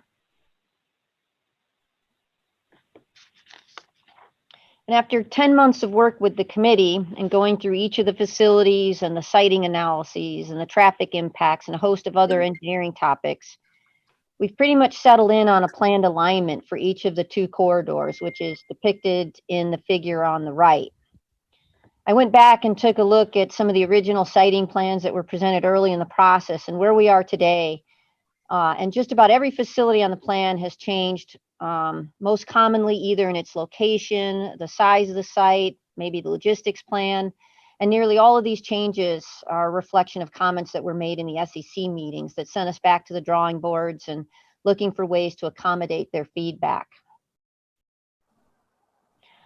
So the remainder of this presentation is intended to cover some of the highlights of changes that we've made in the concept design based largely on this process. I'm going to hit on a couple of examples in these 6 key areas that really garnered a significant amount of discussion and feedback during the process. And for each of these items, I'll provide examples of how we address their issues. It's not intended to be all inclusive, but really rather to highlight some of the most significant adaptations that were made. So we'll start with barging, obviously a topic near and dear to many people in the Delta. Many members on the committee, including David Glosky, boat in the area and believed that frequent barging would detract from recreational uses. We took a closer look at where we were using barging in the process. In particular on Bolden Island, we had a barge landing there that was going to be used to move the segmental liners for the tunnel construction onto the island rather than using California Route 12. There was a lot of discussion around the impact to recreational boating. There's an area there called the Bedrooms right near where the landing was. And we took a close look at this and determined that expanding Highway 12 was a better way for us to more reliably move the equipment in than using the barge landing. And as a result, we're able to eliminate that landing on the central alignment alternative. We did the same thing on the Lower Roberts site, which had a barge landing on the east alignment, and we're able to rationalize ways to eliminate that barge landing as well. So to date, there's no major barging operations to move materials around the Delta. Construction acreage and the loss of agricultural land was a major discussion topic. We spent a lot of time going through the construction space needs for the program, and a common comment was, how do we minimize how much land is needed for each of these sites, particularly land that was designated as ag. Lindsay Liebold, who's on the committee, has been a strong voice for minimizing loss of ag land and restoration of land back to ag and minimizing any of the impacts to existing farming operations. So one of the largest sites on the program is what we call the Twin Cities Launch Shaft site, located just off of the Twin Cities Road exit on I-5. We took a hard look at the space requirements and determined that we could substantially reduce the amount of space that we needed there by switching our drying process for our tunnel reusable material that comes out during the excavation process, which we need to use to build the southern forebay.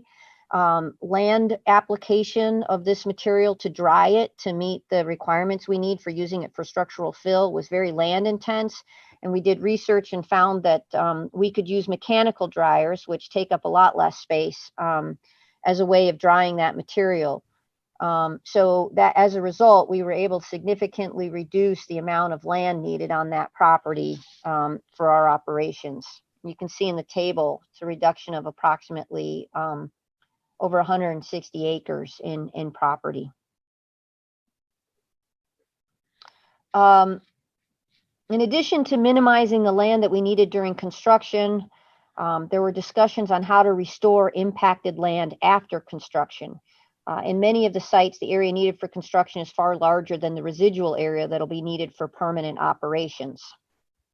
So the figure here to the right is an example of what we call the yellow and red boundary drawings. The yellow boundary, in this particular case, it's one of the intake sites. This is intake 3 site. And the yellow boundary is the area that we will need for construction. And then the red boundary is the area that's needed for the permanent operations of the intake. And so one of the things we did was work with agricultural scientists on our team to determine ways that residual space in between the yellow and red boundary could be restored to future agricultural use. And again, Lindsay was very helpful in helping us set up a meeting with the Sac County Farm Bureau to review all of our plans and provide feedback, which was actually incorporated into our plans for this reclamation. Logistics and traffic, obviously a major concern to many of the members of the panel, regardless of what area of interest they were representing. As an example, CC Giacomo, who represents emergency response, voiced concern about making sure that our traffic loads didn't affect the local response agencies from getting to their sites. Traffic obviously is also a significant quality of life factor. And so we dedicated an entire session to reviewing estimated traffic loads throughout the entire Delta. And we've done 2 follow-up presentations providing feedback on where we've been able to reduce the loads that were presented in the original plans. So in the next few slides, I want to highlight some of these efforts to reduce loads based on their feedback. So we'll start with the shaft construction. One of the things that we noticed in the initial traffic loads is that moving borrow material to the shaft sites to build the working platform around each of the shafts required a significant amount of traffic load. So we went back and took a look at those shafts and figure out ways to both reduce the diameter of the shaft size and then also to lower the height of these working platforms. And as a result, we were able to, in most cases, reduce the traffic loads to move that borrow material to these shaft sites almost by half. I talked a little bit about removing the barge landing at Bolden Island, which is a major construction site. That's a launch shaft site. These 2 slides show the level of service of traffic on State Route 12, which goes through Bolden Island. And the impact of our traffic on it. On the left-hand side, you can see there's just a slight gray line on the top of these curves that show that in some cases our traffic may take already existing traffic issues, level of service in the D and E range, upwards and over that level. And on the right, you see by expanding it to 4-lane highway, the level of service now is in a much better range, the area of A to C. So Here's an example of where expanding the highway to help us access the site has actually helped decrease traffic backup in the Delta. One of the areas that was a significant amount of discussion was on traffic on Highway 4, including the crossing of this old river bridge. Karen Mann, who's on the committee and lives in Discovery Bay, actually sent us a photo of a jackknife truck that was trying to make this tight turn crossing the bridge. So one of the things we did was take a close look at all of our facilities on the highway, and we found ways to reconfigure our shaft intervals and remove the Victoria Island maintenance shaft from the plan. And as a result of that, we no longer have truck traffic that needs to cross this bridge here. So in addition, some of the other benefits of eliminating that shaft obviously are just the reduction in agricultural land acquisition that might be needed. So another residual effect of looking at this traffic area. And then Byron Highway, the Delta Conveyance Program has a significant amount of construction along the Byron Highway. All of the facilities to the west of the existing Clifton Court forebay, which includes a major pump station, a new forebay, and some connecting facilities into the existing aqueduct, are all right along the Byron Highway. And I think it was fairly unanimous opinion of nearly all of the SEC members that Byron Highway is a significant traffic issue in the Delta. So the graph here that you're looking at shows the impact of us adding rail access to this site to help us move material. The orange bar shows what the traffic requirements would be if we moved everything by truck. And then the blue line shows what the benefit of the rail is. Now, it helps across the board except for that peak condition that you see on the graph. And that peak condition was from the need to borrow material from the south of Byron Highway, where we're doing construction around connecting into the existing aqueduct, and moving the excess material across Byron Highway to the forebay site, which needs a significant amount of material to build the forebay embankments that make up that structure. So one of the things that we added as a result of looking at these charts with the committee was a bridge crossing over Byron Highway so that we can move material from the south of Byron to the north of Byron without using the highway at all.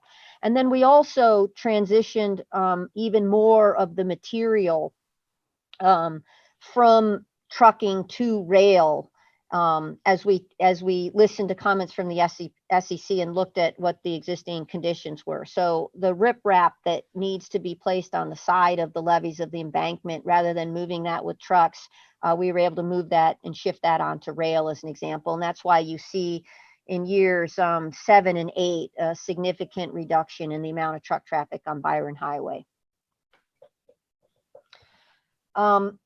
Another topic of concern was just facilities in proximity to designated natural areas in the Delta, and in particular, the Stone Lakes Refuge and the Woodbridge Reserve. And I'm just going to go through a couple of examples here.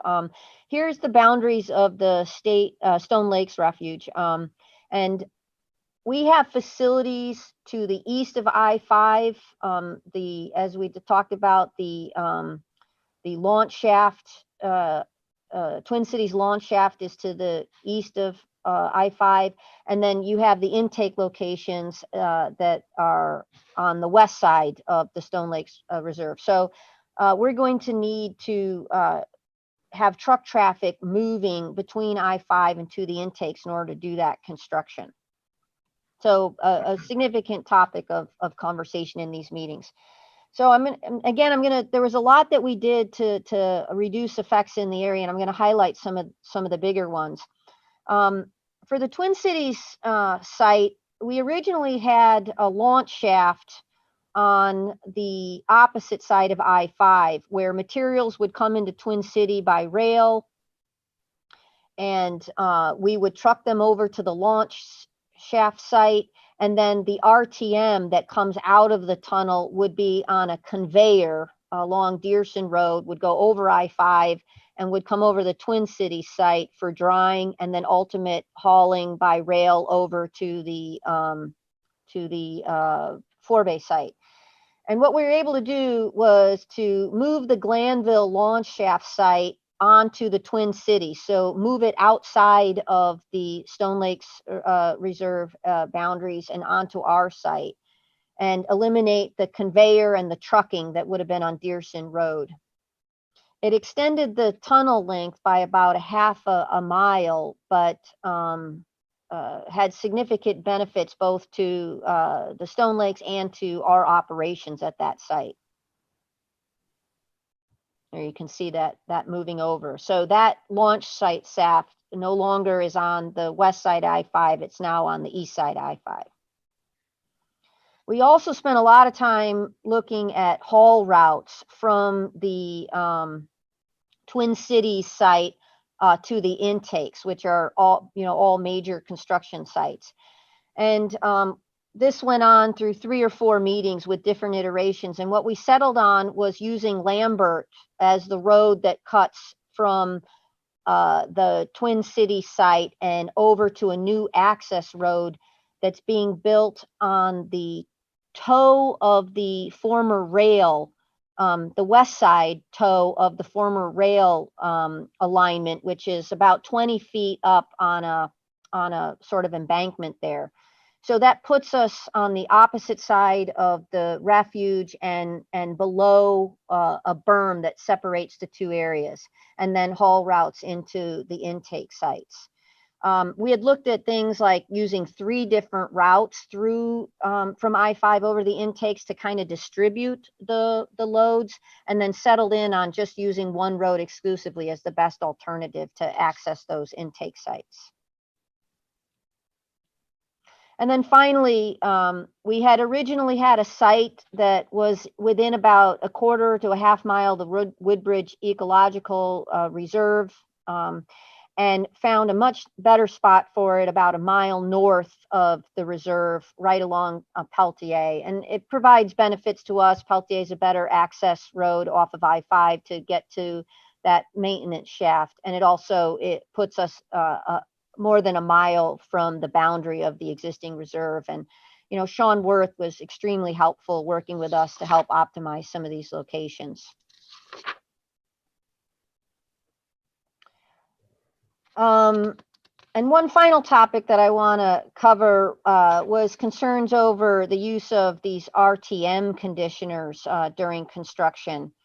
So these conditioners are a necessary component of the tunnel drilling process. It allows the drilled material to pass more easily through the cutter head of the machine and then into the conveyor where it can be transported out of the tunnel. And without adding this conditioner to the soil, it's just too clumpy and it won't flow easily through the machine.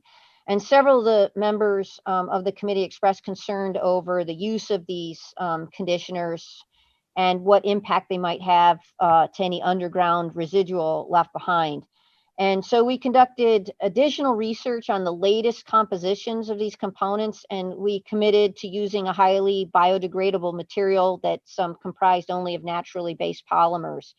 And also at the time of construction, we'll test all of these compounds, make sure they're in conformance with our specifications.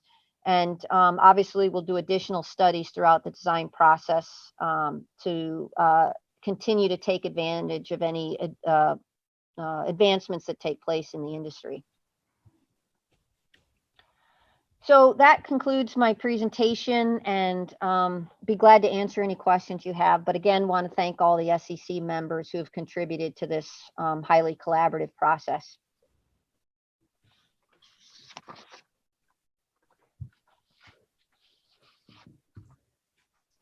Are there any questions from council members for either Carrie or Catherine?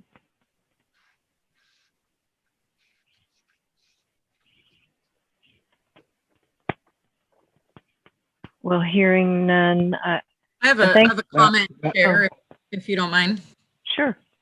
Yeah, I just wanted to thank, well, both of you, Catherine and Carrie, for continuing to come and provide these updates to the council and provide this extra forum for members of the public to really keep track of the development of this project. So thank you for that. It's always very informative.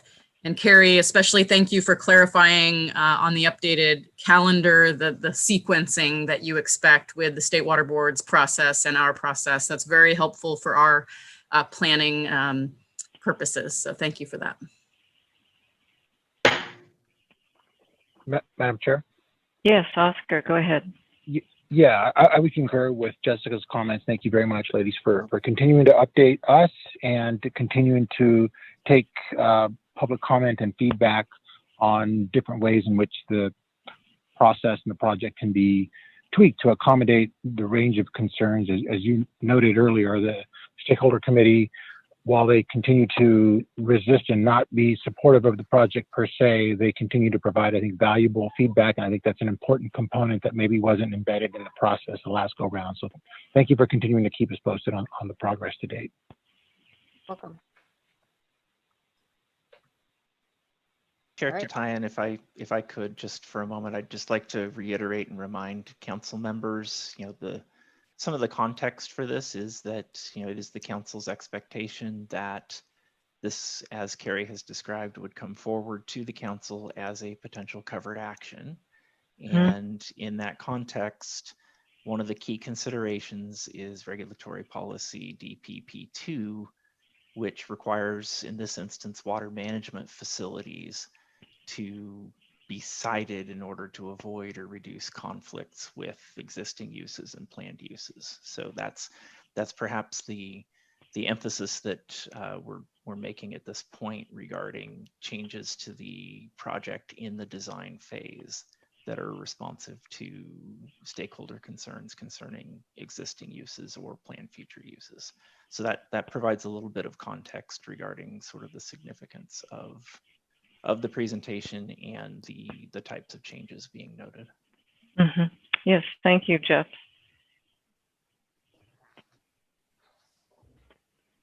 Well, are there any other comments or questions from council members? Okay, hearing none, is there any public comment on this item? Yes, there are two public comments. The first is Brandon Dawson. If you could unmute yourself and provide your comment for the council and the panelists. Okay.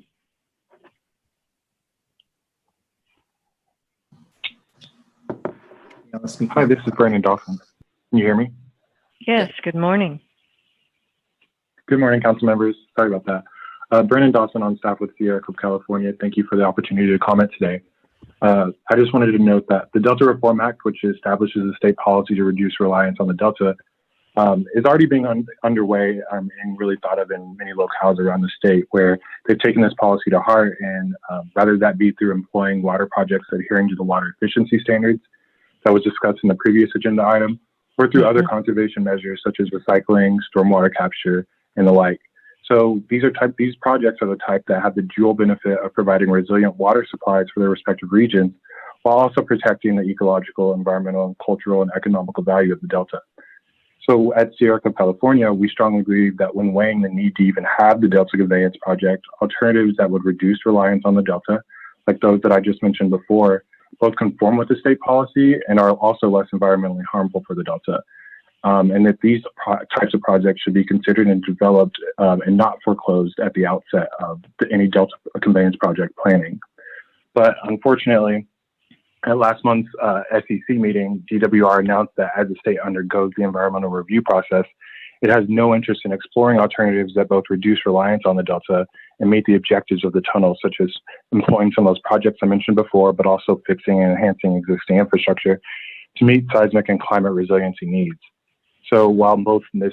Mallon and Ms. Buckman had just discussed the ways in which they are undergoing processes to avoid and minimize the significant impacts that the project will have, the prudent way to avoid and minimize these impacts would be to accept that the state doesn't have to build this expensive project at all, and could actually fully analyze alternatives that render the tunnel unnecessary.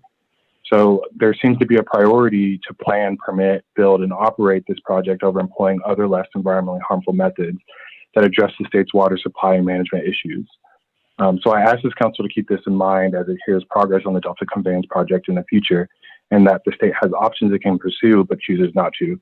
And the victims of that choice are ultimately the Delta ecosystem and communities. So thank you. Thank you. Thank you for taking the time to comment, Brandon. And the next commenter, Alita, is... I'm sorry, Chair, this is Daniel. Oh, yes, go ahead, Daniel. Is there someone on staff who could respond to Mr. Dawson's comments? I'd just be interested in hearing any reaction to the idea that we're not, the state or DWR is not paying enough attention to alternatives to the conveyance project. Jeff, is there someone who could venture a response? I'd probably rather have Carrie, as a representative of the Department of Water Resources, maybe respond to that comment. Okay. If you don't mind. Sure. So last month at the Stakeholder Engagement Committee, we presented an overview of our alternatives formulation process. And one of the things that we identified is that, as Mr. Dawson has mentioned, there were a number of suggestions for alternatives that did not meet our project objectives. One of our fundamental purpose for the project is to try to continue to have the State Water Project function in the face of many challenges: climate change, sea level rise, seismic uncertainties. And so some of the alternatives suggested did not meet those project objectives. However, they did likely represent things that the agencies that would receive water from Delta Conveyance may pursue if Delta Conveyance was not going to move forward. So what we discussed is that we're trying to work on a robust no project alternative that includes some of the things suggested as a way to consider what would occur if the Delta Conveyance project did not move forward with the project objectives that we currently have. And I would just add to that while the council obviously is engaged in early consultation on this project and does not take a position on potential covered actions as specific projects, that we did go through an extensive Delta Plan amendments process in 2017 and 18, whereby we did reach some recommendations regarding improvements for Delta Conveyance. And so the council is on the record supporting the need for Delta Conveyance as part of an all of the above package for water supply reliability. But just to reiterate that we don't have a specific position and we'll continue to evaluate as we protect our quasi-judicial role in reviewing this project. Thank you, appreciate it. Thank you both. Lita, do we have an additional comment or any other comments from the public? Yes, we do. OSHA Meserve is the next and final commenter. And OSHA, go ahead and unmute yourself and provide your comment. Okay, I think I did it. Okay. Hi, this is OSHA Meserve, speaking for local agencies of the North Delta. Land was an appellant in the DSC consistency appeal process for the failed California water fix project. And I appreciate the comments regarding the alternatives by Mr. Dawson. And I think that's a very important point as well. And I think that it's important also that the council members know that to the extent that DWR is, through this presentation and others, is trying to show that it's doing more to comply with Delta Plan Policy P2, respecting local land uses, I believe that still hasn't happened in a meaningful way. The four corners of the California Water Fix project really hasn't changed very much since the DSC indicated in a draft that DWR had not carried its burden in those appeals. The changes to the project are really kind of around the edges, and the footprint of the project is basically the same as before. And so in addition, I think it's important that the baseline condition today is that there is no delta tunnel, and there's a through delta conveyance system that is reliant on the levees and all these other pieces that can and should be maintained. So the baseline condition is not the old, bad, rejected, abandoned project. It's what we have today. So it's not appropriate to try to take credit for improvements from that failed project. And in addition, just going to one of the areas where there haven't been changes, one of the most impactful elements of the project is the intakes themselves in both construction and operation. And the Stakeholder Engagement Committee has never been given the opportunity to, nor the rest of the public, to provide comment or input into the placement of those intakes. Instead, they were told that that was a movable element of the project. And the two intakes still being proposed are basically in the very same footprint and right on top of the communities of Hood and Cortland. It would have forever changed those delta towns. And the explanation has been given that, oh, the fish agencies approved only those intakes, and that's not true. The review team for fish was asked to give feedback on the sites that were proposed by DWR, and there's no record that supports these being the only places that intakes could occur. So in addition, there's no input from the stakeholders on operations, which obviously also implicate many important Delta Plan policies, including reduced reliance. So when it comes to the very most important things, the stakeholders haven't been given a voice. So I think we appreciate some of the modifications and the thoughtfulness being put into some of these smaller elements. Overall, the project is still very damaging and it's still, we think, inconsistent with the Delta Plan. And just to wrap up, I understand that DSC is undertaking what it calls early consultation on this project. And I still object to the public being left out of those discussions. I think the public should be included in early consultation. This is a very similar project as went through the council before, and that there should not be what should be labeled as ex parte communications between the council and DWR and the conveyance authority on this project. And we're depending on the Delta Council to do its job and fairly implement the Delta Plan requirements to protect the Delta. Thanks. Well, thank you for taking the time to comment, OSHA.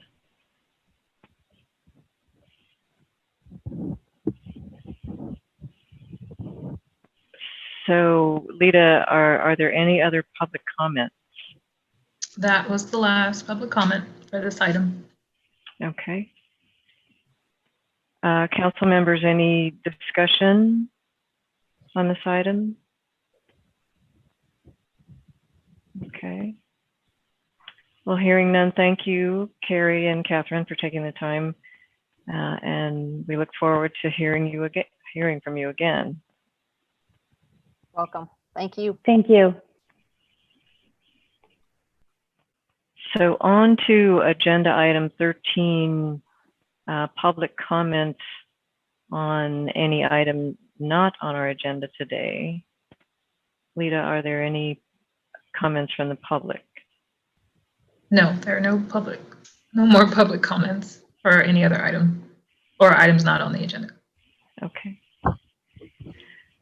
Well then, with that, I will announce that our next council meeting will again be a teleconference, and close out this meeting. Thank you all for participating remotely. Take care and take excellent care of your health. See you next time. Thank you very much. Thank you. Bye-bye. Bye.